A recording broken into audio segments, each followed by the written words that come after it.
নিজেদের বাড়ির সামনে দাঁড়িয়ে আছি, ভেতরে যাবার সাহস হচ্ছে না। হবেই বা কি করি? কত বছর পর বাড়ির সামনে আসলাম। আজ থেকে প্রায় 12 বছর আগে এই বাড়ি থেকে পালিয়ে গিয়েছিলাম শুধুমাত্র অবহেলার কারণেই। আজ আবার ফিরে এসেছি। ফিরে আসার দুইটা কারণ, প্রথমত আমার দাদি অসুস্থ তাই, আর দ্বিতীয়ত সেটা না হয় রহস্যই থাক, বাড়ির ভেতরে গিয়েই না হয় পরিচয়টা দেই। আমার বাবারা দুই ভাই, বড় চাচার এক ছেলে এক মেয়ে।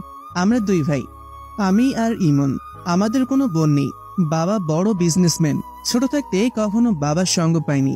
মাও নিজের সময় কাটানোর জন্য স্কুল শিক্ষক এর পেশায় নিযুক্ত হন। বাড়িতে আমি আর দাদি আর বড় ভাইয়া ইমন থাকতাম, আর কাজের লোক। চাচা চাচিরা বিদেশে থাকে। বড় ভাইয়া ছোটবেলা থেকেই আমাকে ভালোবাসতো না, সবসময় আমার সাথে ঝগড়া করত, আর আমার নামে উল্টাপাল্টা বলেই বাবার কাছে নালিশ করতাম, আর বাবা আমাকে মারত। এভাবেই অবহেলা পেতাম আমি। মাও বড় ভাইয়াকে বেশি ভালো